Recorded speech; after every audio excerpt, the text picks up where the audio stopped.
Hello everyone, जैसा मैंने आपको बोला है इस वीडियो में कि मैं आपको ऐसे इंपॉर्टेंट चैप्टर बताऊंगा जो जो जेके बोपी का एग्ज़ाम हो रहा है पीएससी नर्सिंग के एंट्रेंस के लिए। तो मैं आपको फिजिक्स, केमिस्ट्री और बायोलॉजी में ऐसे इंपॉर्टेंट चैप्टर्स बताऊंगा जिनको करके आपको 100 प्लस प्लस मार्क्स ला सकते हो आराम से। ठीक है, अब मैं पहले फिजिक्स की बात करूंगा। फिजिक्स में हमारे पास पहले मैंने 11th और 12th के चैप्टर्स जो एनालॉगस चैप्टर्स कहे जाते हैं। अगर आप लीनियर मोशन पढ़ोगे तो इसमें जो फार्मूलाज आते हैं वो सेम रोटेशनल मोशन में वैसे के वैसे मिल जाएंगे आपको। तो अगर आप एक चैप्टर पढ़ोगे तो दूसरा आपका खुद हो जाएगा, फिर आपको बस क्वेश्चन प्रैक्टिस करनी है।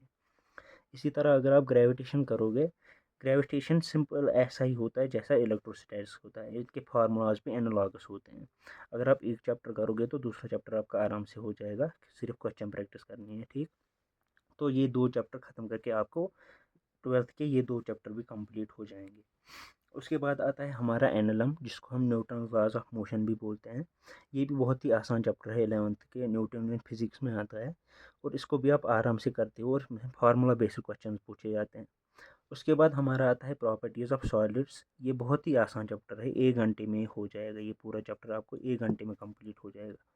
उसके बाद हमारे पास 12th का चैप्टर आता है इलेक्ट्रोडायनेमिक्स में, जिसको हम करंट इलेक्ट्रिसिटी बोलते हैं। ये चैप्टर भी आप खुद से पढ़ के आराम से कर सकते हो, एमसीक्यूज प्रैक्टिस करने हैं। उसमें ज़्यादा भी टफ क्वेश्चन नहीं पूछे जाते हैं, सिंपल फार्मा बेसिक क्वेश्चन आ जाते हैं। उसके बाद आपका इम्पॉर्टेंट चैप्टर आता है जो रे ऑप्टिक्स और वे ऑप्टिक्स होते हैं। रे ऑप्टिक्स थोड़ा सा लंबा है, थोड़ा लेंथी है, लेकिन आसान है।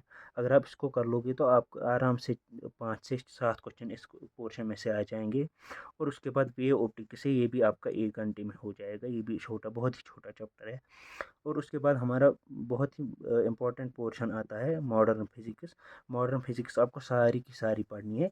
ये बहुत ही छोटे छोटे और आसान चैप्टर्स हैं और इन मॉडर्न फिजिक्स आपको सारी करनी है। तो ये हमारे जो जितने भी चैप्टर्स हैं यहाँ पे, ये आपको सारे करने हैं और आप आराम से 10 दिन में सारे चैप्टर्स प्रिपेयर कर सकते हैं। केमिस्ट्री की बात करते हैं। केमिस्ट्री में हमारे पास पहले फिजिकल, इनऑर्गेनिक और ऑर्गेनिक पोर्शन होते हैं। पहले हम फिजिकल केमिस्ट्री की बात करेंगे तो फिजिकल केमिस्ट्री में आपकी ये चैप्टर बहुत ही ज़्यादा आसान और बहुत ही इंपॉर्टेंट है। एक तो मोल कंसेप्ट बहुत ही आसान चैप्टर है। उसके बाद केमिकल इक्विलिब्रियम आपका एक और आसान चैप्टर है। इसमें हमारा एक आयोनिक इक्विलिब्रियम आता है, लेकिन वो थोड़ा सा टफ है, शायद आप इतने टाइम में वो कवर नहीं कर पाओगे सारा। उसके बाद हमारा थर्मोडाइनमिक्स आता है, ये भी बहुत ही आसान चैप्टर है। उसके बाद हमारा सॉल्यूशंस और इलेक्ट्रोकेमिस्ट्री, ये बहुत ही आसान चैप्टर है। इलेक्ट्रोकेमिस्ट्री थोड़ा सा बड़ा है, लेकिन ये भी आराम से आपका एक दिन में पूरा कवर हो जाएगा। उसके बाद अगर हम इनऑर्गेनिक की बात करेंगे तो इनऑर्गेनिक में आपका पहले ही पीरियोडिक टेबल और उसके ट्रेंड्स जो होते हैं, उसके एक्सेप्शन जो होते हैं, वो आपको सारे याद रखने हैं। बहुत ही आसान है, आराम से आपको सिर्फ एक्सेप्शन याद रखने हैं और आराम से आप सारे क्वेश्चन के अटेम्प्ट कर सकते हो। उसके बाद केमिकल बॉन्डिंग बहुत ही आसान चैप्टर है। केमिकल बॉन्डिंग भी आप आराम से कर सकते हो, इसमें बस फार्मूला याद रखनी होती है। उसके बाद हमारा कोऑर्डिनेशन कंपाउंड्स एक और बहुत ही आसान और प्यारा चैप्टर है। कोऑर्डिनेशन कंपाउंड्स भी आपका आराम से हो जाएगा, एक दिन में आप ये पूरा चैप्टर खुद से पढ़ के आराम से कंप्लीट कर सकते हो। उसके बाद हमारा डी एंड एपोलॉग बचता है, जो कि एक और आसान चैप्टर है। इसमें भी आपको कुछ एक्सेप्शन याद रखने होते हैं, जिन पे हर साल क्वेश्चन आ जाते हैं, सेम टाइप के क्वेश्चन मिल जाएंगे आपको। इसमें हमारा एक और चैप्टर आता है पी ब्लॉक, लेकिन वो थोड़ा सा बड़ा है, वो आपका इतने कम टाइम में नहीं हो सकेगा सारा। उसके बाद अगर हम ऑर्गेनिक की बात करेंगे तो ऑर्गेनिक में आपको पहले ही जनरल ऑर्गेनिक केमिस्ट्री में जीओसी जिसको हम बोलते हैं, ये आपको खुद से एनसीईआरटी पे पढ़ना है। ये आपका आराम से एक दिन में हो जाएगा सारा। इसमें हमारा एक और इसमें इम्पॉर्टेंट टॉपिक होता है हाइपर कंजुगेशन है, जिसको हम नो बॉन्ड रेजोनेंस बोलते हैं। वो आराम से आप एनसीईआरटी खुद पढ़ सकते हो। इसमें हमारा नॉमेनक्लेचर भी वहीं से आ जाएगा, सी सारा कवर हो जाएगा एनसीईआरटी से, वो आपको खुद पढ़ना है। उसके बाद हमारा एक और चैप्टर आता है ऑर्गेनिक में, haloalkanes and haloarenes, hydrocarbons, alcohol, phenol, ethers. ये आपको तीनों चैप्टर्स कवर करने हैं। ये आपको तीनों चैप्टर्स आराम से कवर हो जाएंगे। इनको बाद खाली रिएजेंट और रिएक्शन से याद रखने हैं। इतनी आसान चैप्टर्स हैं सारे। अगर आप सारे ये चैप्टर्स कर सकते हो तो आप इसमें आराम से अच्छा स्कोर कर सकते हो, जितने भी ये इंपॉर्टेंट चैप्टर्स हैं। और ये सारे चैप्टर्स आपको आराम से 10 दिन में कंप्लीट हो जाएंगे। अब हमारी बायोलॉजी बचती है। बायोलॉजी में हमारे पास पहले ही ह्यूमन फिजियोलॉजी में आपके 5 चैप्टर्स हैं। ये आपको सारे सारे चैप्टर्स पढ़ने हैं और ये आसान चैप्टर हैं। उसके बाद जेनेटिक्स है। जेनेटिक्स में आपके 3 चैप्टर्स हैं, Mendelian genetics, molecular basis of inheritance, जो बहुत ही इंपॉर्टेंट चैप्टर है, और एवोल्यूशन आता है इसमें। और ये भी तीनों आसान चैप्टर्स हैं। उसके बाद सेल बायोलॉजी में आपके 2 चैप्टर्स आते हैं, cell cycle and cell division एक, और सेल स्ट्रक्चर एक और चैप्टर।